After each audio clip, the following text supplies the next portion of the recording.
Hey everyone, welcome back to the show of some doofus in his garage trying to fix things. Behind me is my dad's 2015 and a half, for some reason, Volvo S60. And it has issues. Nothing too huge, but it's got a coolant leak, needs an oil change pretty soon. It's got a System 2 lean code, and according to the computer, it thinks it's making 30 psi of boost, which, if any of you know anything about engines, is way too much for a 2-liter turbocharged 4-cylinder. Today is part 1 of a mini series. I don't know, I've never done much on this channel before. A couple of lame videos, but that's about it. We're fixing the coolant leak today because it's driving me insane and I have the parts for it. So without waiting around, let's get to it. Okay, welcome to the floor with a box of parts. So I ordered these parts about 3-4 weeks ago. They showed up in like 3 or 4 days, which was way faster than they were supposed to get here with the free shipping. Just have not had time to get around to it. I've had school, I've had work, I've had other random stuff that I've deemed more important than this, and I finally have time.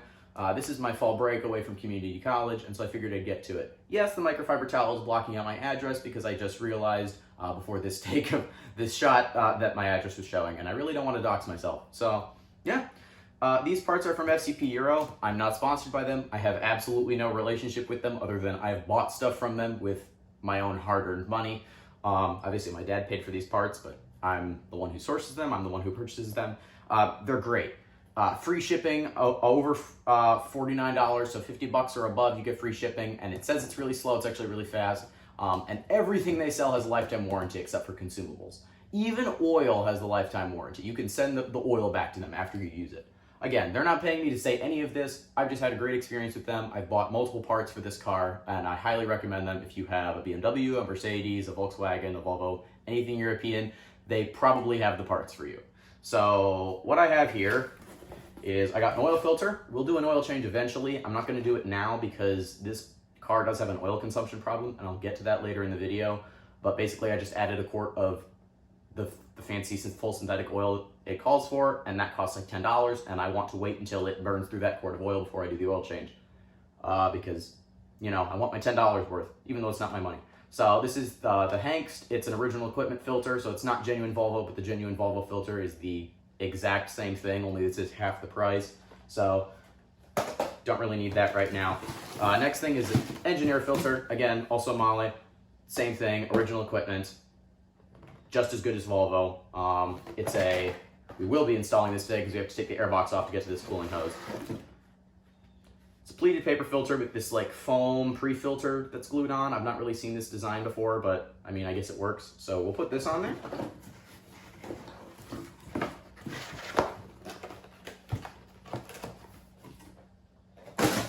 And then the last part, and what we need to today, is this coolant hose, which is a genuine Volvo part because you can't get it from anywhere else. If you need this part, there's your part number. It's a genuine Volvo part. It was like $30, which was actually really good considering it's genuine Volvo. Normally they're a ripoff.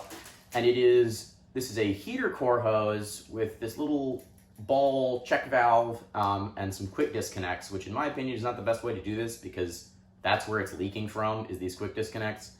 So I'm assuming the O-rings inside have just gone bad, but this is what we're going to be replacing today. It's pretty easy to get to. You just got to remove the airbox.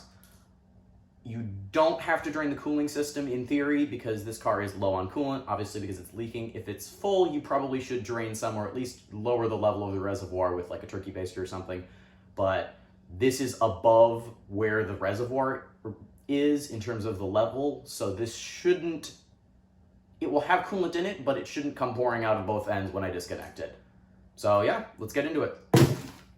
All right, the first thing I'm going to do, as always, is pop the hood, and we'll take a look at the marvelous Swedish engineering that powers this thing. Would the backup hood latch be in the center? No, it's off to one side because this is a European car, and they don't make sense. Powering this car is a 2-liter inline-4 turbocharged, making 250 horsepower and almost 300 pound-feet of torque, which is a lot considering this same engine 20 years ago would make maybe 100. This puts out about the same amount of power that the 4-liter V6 in my truck does, so half the displacement, not quite half the cylinders, and far better fuel efficiency. This thing will get 30 miles to the gallon on the highway, and about 22, 23 in the city with my experience. Probably more if the auto start stop was actually working, but because there's an engine code, it won't. So you can't see it right now, but the coolant hose we have to get to is down here. This is the hose that comes off of the T, and so the airbox is in the way, the engine cover's in the way, a couple other things are in the way. And we'll get those off and we'll get a closer look at this. All right, the first thing I'm gonna do is remove the 5 screws that hold the airbox in place. They're a torque screw. I believe they are a T25. Yes, they're a T25. I'm using an impact driver. You don't have to. A hand tool would work just fine. I'm just lazy and I have this at my disposal. So the 5 screws come out from around the air filter, and then you undo this hose clamp and the hose clamp back there that connects to the turbocharger pipe. These are captive screws, so thankfully you don't have to worry about them falling out, which is wonderful because the first time I changed this air filter, I was paranoid I was going to lose one of these. And just like that, this whole airbox is loose, but of course the mass airflow sensor is still connected. So let's disconnect that. And then I'm gonna go get, I believe it's a 5/16 nut driver that will take this off. So I was wrong, it's not 5/16, it's 9/32. It's probably something in metric, but this fits really well, really nice and snug. So let's go ahead and zip this off.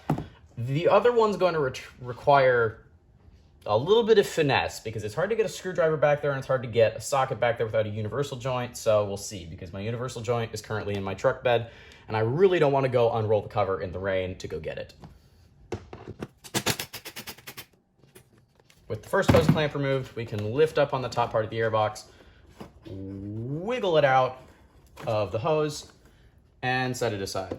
And there you can see the pretty manky air filter that we have in here. It's doing its job, perfectly clean on the top of the airbox, which I'm just gonna set aside so it doesn't get dirty. But yeah, it's definitely due for a change. So as you can see, this is just, again, it's an air filter. This particular one's a Hengst, which is also a good brand, made in Poland. They're all good filters. But yeah, it's definitely seen better days. Off camera, I'll get the shop vac over here and suck up all this stuff, but there's sand and bits of nuts from rodents and leaves and whatnot. But yeah, this goes in the trash. All right, hopefully you guys have a little bit better of an angle. Right back here where my screwdriver is the other hose clamp that we have to undo. There's no way to get a good angle on it with the tripod I have, but you can undo it with a flathead screwdriver. It is tightening it down again. That's the problem. So we're gonna get in here, and it is very like this is a pain. I don't like doing this. I've done it once before when I was first investigating this coolant leak, and I hated every minute of it, and I'm still hating every minute of it. So I'm gonna go get a ratchet because I'm lazy and I really don't want to strip this bolt out. After what would be considered entirely too much farting around trying to find the right socket, I'm back with both the regular and the long neck. Yes, my sockets are rusty. Yes, I'm trying to clean them right now. But hey, my ratchet's smooth still. So we just gotta get back here, and yeah, my fat head's in the way. Deal with it. And we're just gonna back this guy out until that band clamp becomes loose. Try not to get stuck in the car, and then you just gotta twist and pull. Off comes the hose and one of the clamps, but that's not an issue. Just slip that back on there. All right, I'm back, and you might notice that there's stuff missing. My camera, about 5 minutes before I paused to go get something, decided that my phone had run out of storage and it could no longer record because I was recording in 4K for some reason, even though that's entirely unnecessary for the content I'm making. So I went, and it's now about an hour later. I only lost a couple minutes of footage. It was me pulling off the battery cover and the fuse box, and I went inside and cleared out a bunch of storage for 45 minutes, got some lunch, and now I'm back out here. Yeah, I removed the battery cover, the side part and the top part, the tray, just to give more access. Pulled the fuse box cover off because you have to get to this. And now I'm going to try and get a better camera angle on this so I can show you what we have to remove here. All right, the beauty cover is off, and I get you a slightly better camera angle with an admittedly janky tripod setup on top of the engine. So this is the first part we're gonna undo. It's this T-fitting. Let me get the new part really quick. It's this. So down in there is a quick disconnect that you gotta pinch and remove, and then the piece on the top here. So I'm gonna reach down there and do that, and hopefully you can see what I'm doing, because I can't. All right, I've brought in just a little bit more light. And now the challenge is, again, getting this off. So I'm actually gonna start with this top hose. And so you should just be able to push this in till it clicks. And wiggle it off, but of course it's never that easy. I'm not actually using the pliers in the traditional way. I'm using them just to push in this quick disconnect again so I can pull it off.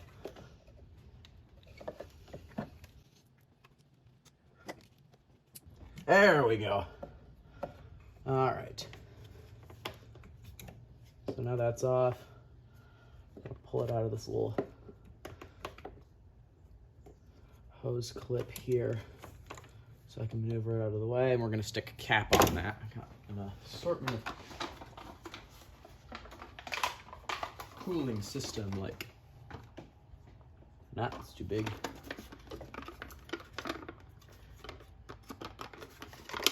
These are from a previous vehicle of mine when I did a cooling system repair. And then there's just these from Auto Parts Store, pretty simple. Just these great little caps that you can shove over cooling hoses. So now that we got this dude out of the way, we gotta get to the meat of the matter, so to speak. I'm gonna tuck that out of the way, which is getting to the main disconnect, which is going to be a bear, because I just realized that you have to squeeze both sides in order to have it well, maybe not. Maybe I can get away with this. All right, time to again, my fat head is in the way. Oh well. Yeah, okay, so don't know how that comes off. Yeah, this is definitely an interesting repair, that's for sure. Don't know why you couldn't have put this out in the open Volvo, but what gives, I guess. It's always the question, is what gives. All right, giant screwdriver time. I'm gonna try and push this clip in. Wiggle this fella off.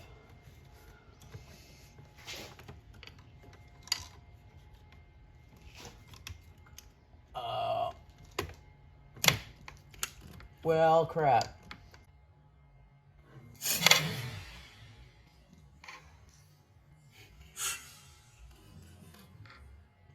Well, crap.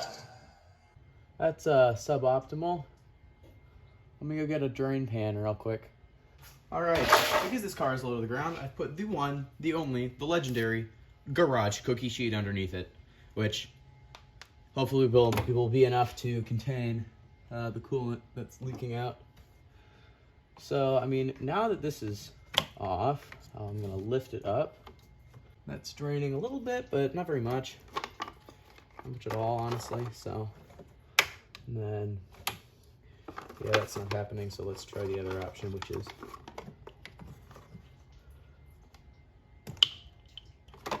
no, my dude. Anyway.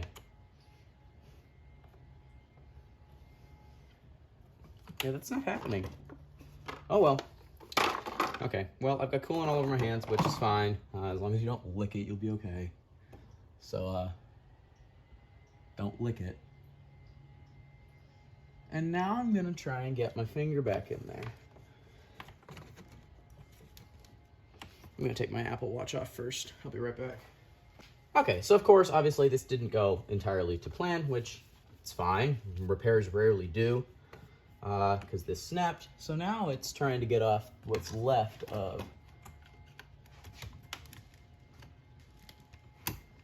this this fitting here.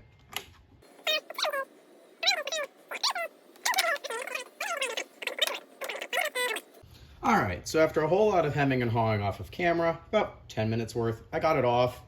So you can see it was just waiting to fail. That was already where it was leaking. You can see the buildup of the coolant. So I basically pushed in one side until it was like deformed, and then spun it around with a screwdriver and a chisel to grab onto it. Spun it around to the other side, pushed in the other clamp, slid it off. Wasn't that hard.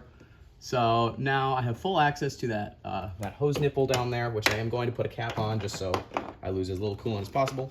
My trusty garage baking sheet has not overflowed yet, but the key word there is yet, and I don't want to have it overflow because I do have a dog, and if, for those of you who don't know, automotive coolant is very toxic to dogs. It tastes sweet. A lot of it tastes sweet. Now it's better because they have the bittering agents that they add to it, but a lot of it tastes very sweet to them. And so it can cause a whole lot of problems if they drink it. If they drink enough of it, they will die. If they drink just a little bit, they'll just get very sick.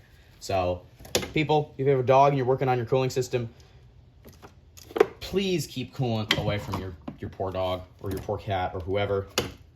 Even to humans, it's toxic, but again, they add the bittering agent, but some animals don't know better, and they'll just lap it up, and then you end up at the vet or possibly without your furry companion, which is very hard, I know, because I almost lost my dog to organ failure, gallbladder and liver failure about, I don't know, a week ago, and it was really hard. She was gonna have to be put down, and then she miraculously, through God's grace, recovered the morning of the day that she was gonna actually have to be put down that evening. So she's still getting there, but she's recovering, which I'm incredibly thankful for. But take care of your pups, people. Dogs, cats, whoever. Snakes, hedgehogs, ha ha ha. Shameless plug, subscribe to the channel, or not. If you don't like it, don't subscribe. If you don't like it, dislike. I'm not gonna force you to, or beg you to do anything. Do what you see is fit. If you enjoyed this video, subscribe. And like it if you want to see more. If you didn't like it, dislike it, because that tells me and YouTube that I'm doing a crappy job and that people don't like me. And I can change my content. And what I never did, because my camera ran out of storage, was just tuck a rag in the intake just to stop anything from falling. And the last thing you want is a screw falling down your intake. I follow a couple internet communities with technicians like myself, or future technicians. That's what I technically am. They see it all the time, where someone will be working on their car and they'll drop something down the intake and then their engine is completely destroyed. Or if they know that it's fallen down the intake, they can have it towed, take it to the mechanic. But if you try to start your engine and there's a screw in the intake, it will destroy your engine and you will need a complete rebuild or a new engine. Probably at that point, a new engine. So now that we have one of them off, which I feel like is going to be most of the battle, now we got to get the other one, which is basically completely out of camera range. I'll show you, because this sits like this in the car. This is down sort of under the battery box. It's a lot easier though, because all it is a clip. You pull the clip out with some pliers. If I can get the, what? Oh, there's a, okay.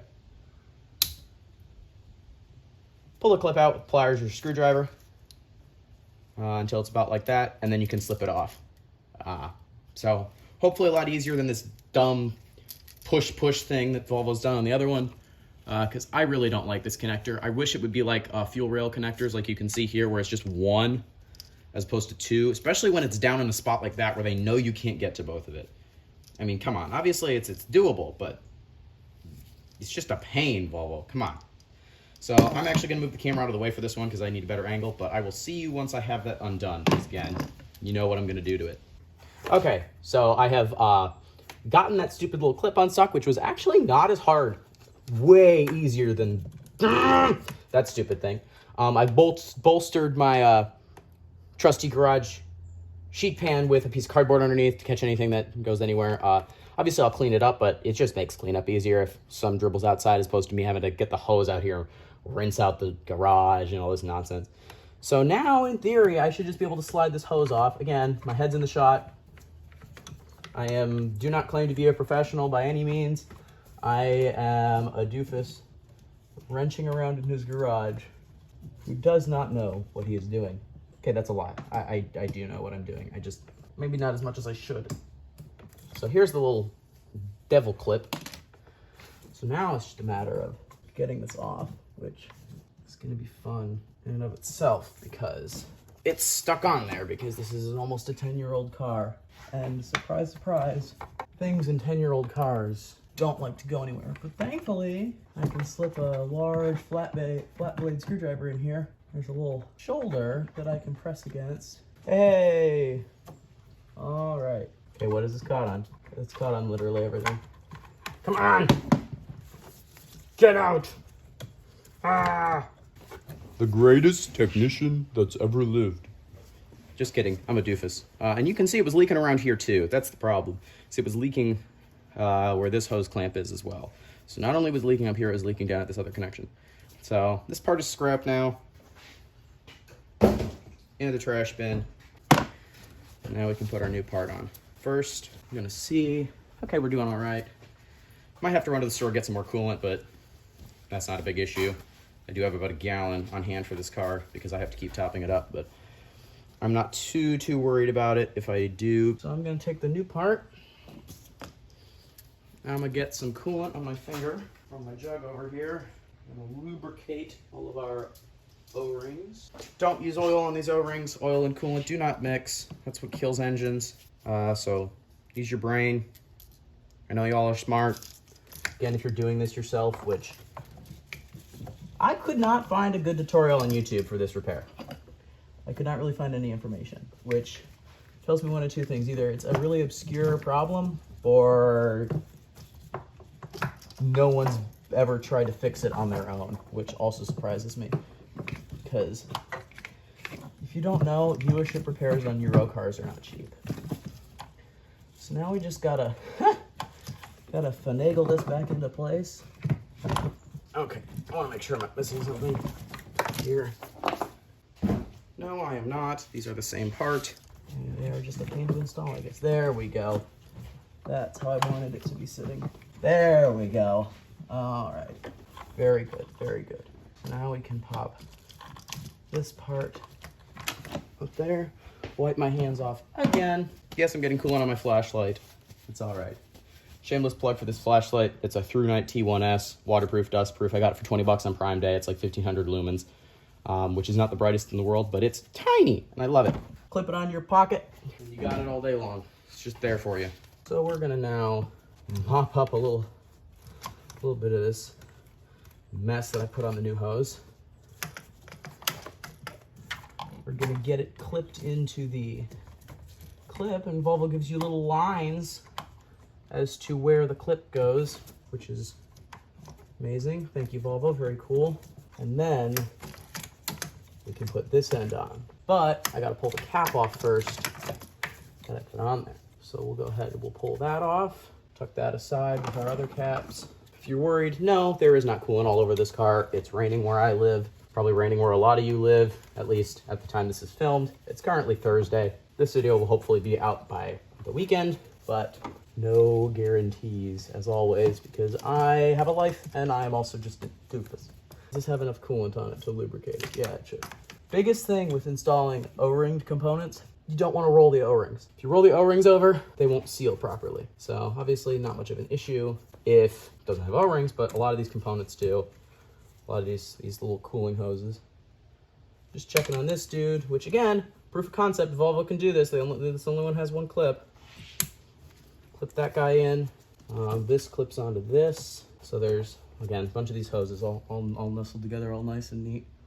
So we're gonna make sure that's in place. The clip is on. I'm gonna roll on down here past it. I'll make sure that's in place. I'm gonna push this clip up. That locks it into place back there. And we are technically done with that part of the repair. All right, give me a couple minutes to clean up and we'll start putting stuff back together. And for the magic of doing things while the camera is not rolling, I have vacuumed out the air box, gotten all my tools off of here, realized that the windshield wiper fluid lid has completely embrittled and cracked and just kind of sits on there now. mopped up the coolant, made sure all my connections are tight. We got that one right there, although I made sure the clip is on tight. So we're gonna pull this rag out I used to absorb some of the coolant. And now we can put our intake system back together. So we're gonna start with the battery box that we took apart. This piece, which is solid plastic, Volvo. Good job. Hard to find quality of manufacturing these days. So this is a bit of a pain to get in. I've taken it off before because I've changed this battery. Got to get it around this little grommet that has the wires going through it. And then you can snap it back onto, there are 4 tabs. And then this goes back on at the top. Fuse box cover goes on next. What I like about all these covers is they are completely toolless. You don't need anything to remove or install these, which is wonderful because it makes working on it just that much easier. So now we can start putting the actual intake system back together. We're going to start with this. I don't know what to call this. I don't want to call it a charge pipe, but it's kind of what it looks like to me. All right, found it. So this goes on just like this. Again, the painful part is that back clamp right there. So make sure it's lined up nice and good.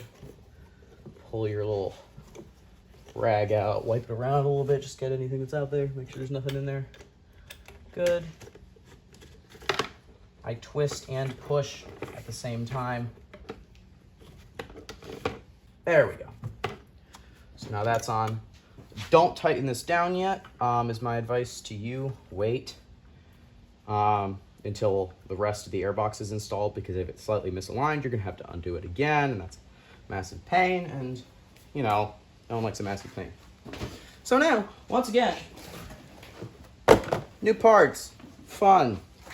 Apparently these come with instructions, or at least the cabin air filters do, because okay, so there's nothing else in there. The cabin air filters on these cars are an absolute pain to change. Volvo did not think it through when they were designing the cabin air filter, like at all. And so it takes like it's this whole process to change it. It's a massive pain. So make sure this is seated all the way around all the edges. Very good.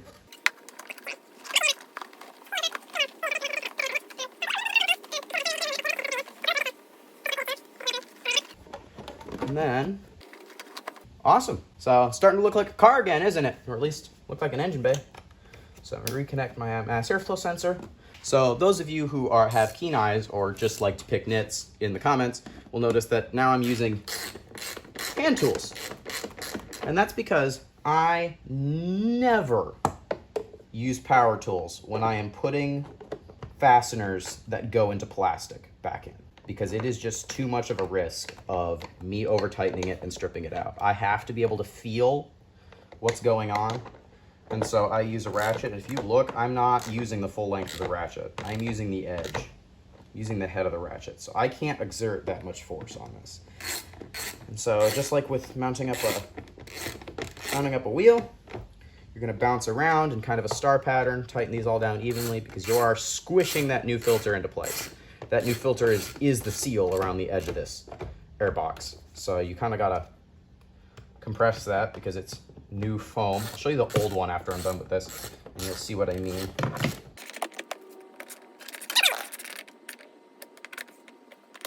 Again, these do not have to be super tight. They just need to be snug. Make sure there's no gap, that it's compressed it all the way, and you are good to go. These do not need to be Hercules tight. It's an airbox. It's not the space shuttle. It is not crucial. You just want a good snug seal on that air filter. Now I'm gonna get that little tiny socket that we used the first time. Now I'm back with that 9/32 socket that we used at the beginning. I'm gonna snug these down. There's a little channel for the head of the clamp, like this whole assembly, and it just sits in its own little channel right here to kind of hold it captive so it's not sliding around. So that one's snug down. And as much as I complain about this one, that's really in the best spot it can be because the head's pointing upwards and it's easy to get to.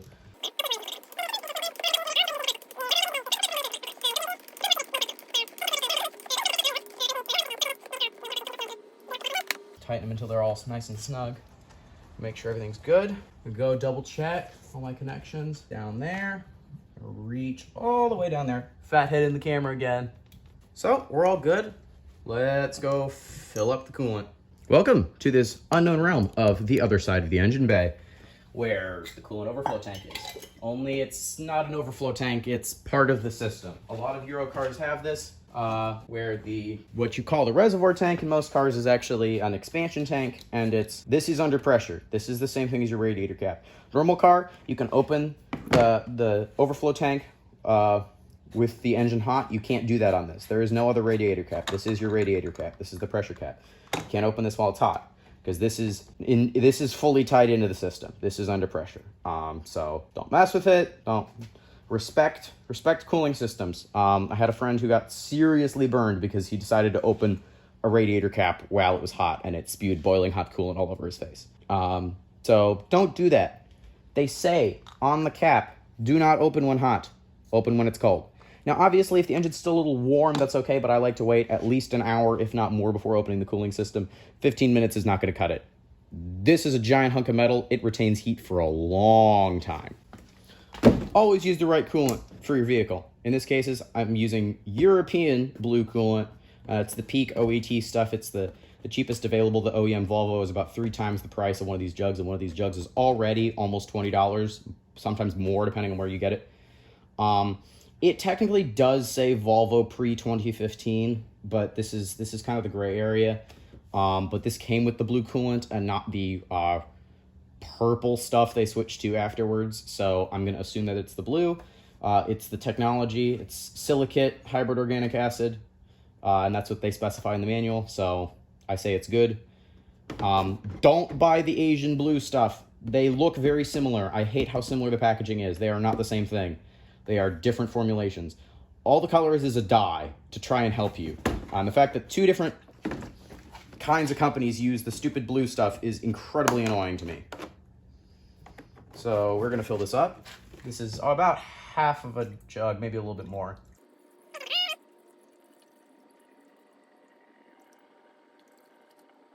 All right, so it's at that beautiful max line, and I have a little bit left. I can hear it burbling because, again, we let some coolant out of the system, and there's air in the system. I'm not going to start this yet because I want to talk over a couple things before I do, because this engine with the hood open and without the sound deadening is rather noisy because it is a direct injection engine, so there's a lot of injector and valve noise. So in a minute, we'll close out part 1 of this, again, mini-series of fixing my dad's car. We'll start the engine, we'll bleed the coolant, make sure it gets up to temperature, opens the thermostat, and after that, we'll cool it back down, make sure the level's fine. That'll take about an hour for me, but you guys will see it in 5 minutes because of the magic of editing. The next thing I'm going to do on this is either an oil change, which it does need, but like I said, I want to wait until it burns that quart of oil, or this has a P0171 code, which is Volvo's System 2 Lean code. And I've done a lot of hunting this code down. I wasn't sure if it was an air leak, a vacuum leak, mass airflow sensor was dirty or defective, boost pressure sensor was dirty or defective, which is a whole other story. Maybe it still is. And I hooked up my scan tool. I got a nice new scan tool recently. It's a launch, CRP 123X. I highly recommend it. It's like $170. You get it close to $150 on sale on Amazon. It's a Chinese scan tool, so it's a little clunky on the interface. It runs older Android version, but it works great for what I need. And I'm not spending $10,000 on a Snap-on one, so win-win for me.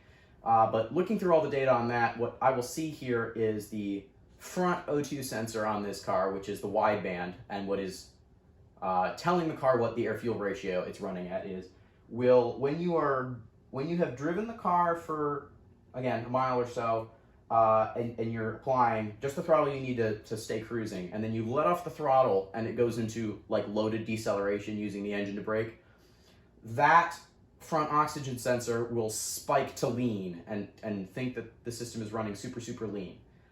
And of course, that tells the computer to start injecting more fuel to correct for that lean condition. Throws the code and starts correcting for the lean condition, because a lean condition for too long will damage an engine very quickly. So this bumps fuel trims up to 20 or 30%, which is way higher than they should be, both long and short term. Bumps them up, and then they stay there because it wants to protect the engine. if you look at the two O2 sensors that are after the catalytic converter, once it throws the code and bumps the fuel trims up, they show dead rich, like almost a volt. The higher the voltage is, the narrowband O2 sensors go from like 0 to about 1 volt. The higher the voltage is, the more rich it is. So what that tells me is that front O2 sensor thinks the car is lean. It thinks it is. Tells the ECU that it's lean. ECU injects more fuel. But in reality, it was never lean in the first place. So what you end up with is you end up with way more fuel than you actually need, and the rear O2 sensors reflect that condition. So if anything, this car is actually running rich. And this is a documented issue. There's a couple of articles on the Volvo forums, on Diagnostic Network, a couple other sites about this, where this is a common issue on these S60s, where the front O2 sensor starts to die. It doesn't just straight up die, but it starts to die, and on deceleration, loaded deceleration, it will spike to lean, and it's not actually lean. So that's about $150. That will probably be the next fix. It's going to be a pain in the butt to fix because it's way back there behind the turbo. Gosh, I'm sweating. So we'll see how long until the next video. The other thing, the last fix, and I'm not sure what this is yet, I haven't done much diagnosis, but on the highway, under about quarter to third throttle, like what you use to get up to speed on the highway when you're getting on the freeway, my scan tool is showing that this thing is producing close to 30 psi of boost, and that's not under full throttle. That's insane for a tuned car. This is a stock car. This should be making 10 to 13 psi of boost. So there's a couple of variables here. One is it's my scan tool, and I'll verify that when I go into automotive classes next at the local community college, and we'll hook up the nice one. Two is the boost sensor is faulty, which is probably the most likely option. Three is, and this really sucks, is the, well, this kind of sucks, is the wastegate solenoid, which tells the wastegate to open when the computer senses a certain boost pressure. That's faulty, which is somewhat easy to fix. And the fourth, which is really sucky, is the wastegate is stuck closed. So even when it tries to open it, it's stuck closed so much that the diaphragm can't overpower it. And that would require taking the turbo out, and I really don't want to do that because that is an absolute pain in the butt. Hoping it's one of the first two. So, could very well be my cheap Chinesian scan tool. I have no idea. But either way, those are the other three things I need to do. The O2 sensor, an oil change, and fixing this boost code. I'm leaning towards it might be my scan tool because the car has not thrown an overboost code, and they can do that, and they will do that. And you would think that at almost or more than double the boost that it's supposed to be making in terms of PSI, that it would throw an overboost code and limp mode the car. So I'm thinking it might be my scan tool, but we'll see. So with that all done, I'm gonna leave the beauty cover off, clean up my tools, and we're gonna get this started and bleed the cooling system. All right, my tools are cleaned up. I'm gonna go ahead and get this started, and we'll let the cooling system bleed for a while. This does have an electric water pump, which is very nice. This is Volvo's 4-cylinder Drive-E engines. They're 2-liter 4-cylinder turbocharged, or turbo and supercharged, which that would be really cool. But they all have electric water pumps, electric power steering. They're just very few things are run by the engine because that way they're able to front load a lot more of these components, and it's a lot easier to deal with. The water pump is literally right here. This is the water pump. Super easy to change. You pull the intake manifold off, that's about it, and water pump's maybe an hour job. It's pretty simple. It's expensive though. It's like $400 for that water pump, not genuine Volvo. But yeah, these are great little engines, except for the fact that they will kill themselves. I'm going off on a tangent again, but I feel like it's worth saying. This car is slowly killing itself. Remember how I was saying it burns oil? Yeah, that's an issue. The 2014 and 2015 and a little bit into 2016 was the very first generation of these new Drive-E engines, the 2-liter 4-bangers.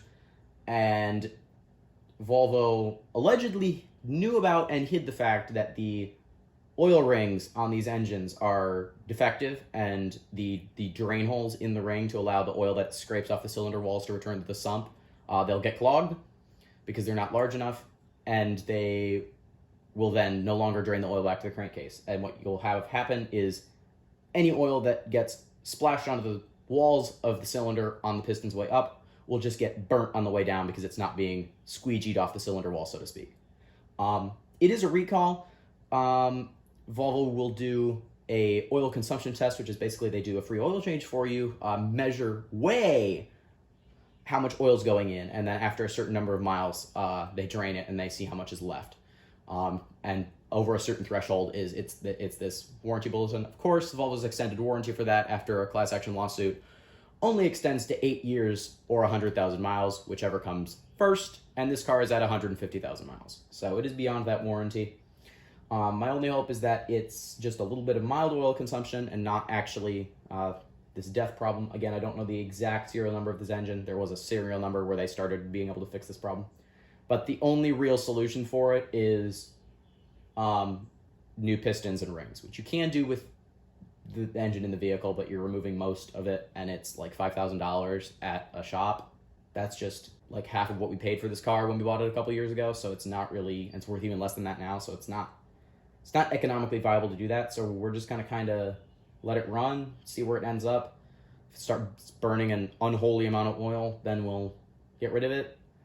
But for the time being, it's not burning that much oil, and I put the good stuff in it. I put Mobil 1 extended protection, full synthetic, which is probably overkill. I change it every 5,000. This says 10,000, but with the oil burning issue, you know, you can never be too careful. It calls for Castrol, but I don't like BP.